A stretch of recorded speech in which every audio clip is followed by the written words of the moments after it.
Hey guys, I just wanted to take a minute of your time to present you with another word of encouragement. I was happy to see Governor Greg Abbott's decided to lead us into the second phase of his plan to reopen Texas.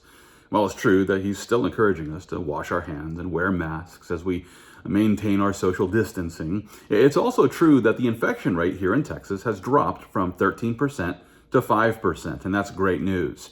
Now, in light of these excellent numbers, our governor is confident that we can reopen our economy while continuing to take every precaution so that those who are still vulnerable can avoid infection. Now, I realize that the governor's plan to lead us into phase two, it's cause for concern, and one reason why is due to the fact that it's still possible for those who are infected to spread the virus to others. And it's for this reason that I encourage everyone who wants to return to Calvary South Austin to continue observing all the social distancing measures that Governor Greg Abbott has encouraged us to follow. At the same time, it's also important for every Christian to realize that the coronavirus is not our only concern.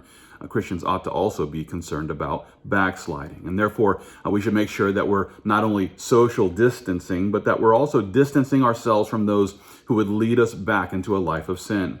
I like the way that Paul put it in 1 Corinthians chapter 15. It's there where he declares, "Do not be deceived. Evil company corrupts good habits."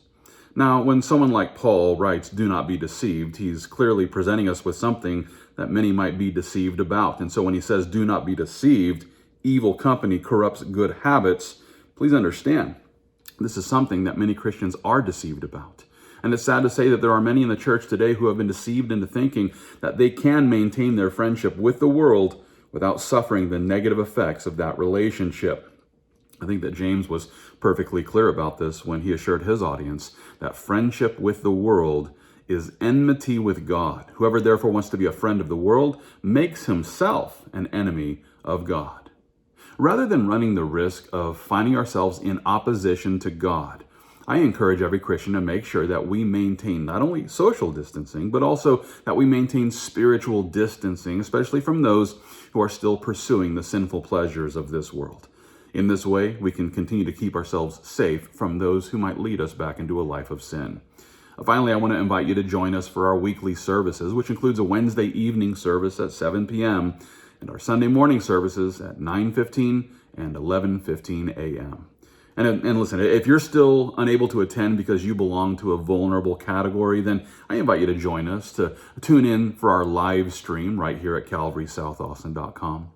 Finally, if you have further questions about the measures that we're taking to create a safe place to worship, please don't hesitate to contact us by sending your questions to info@calvarysouthaustin.com. I hope to see you Sunday here at Calvary South Austin, but until then, let's continue to stand strong in the faith, all for the glory of God.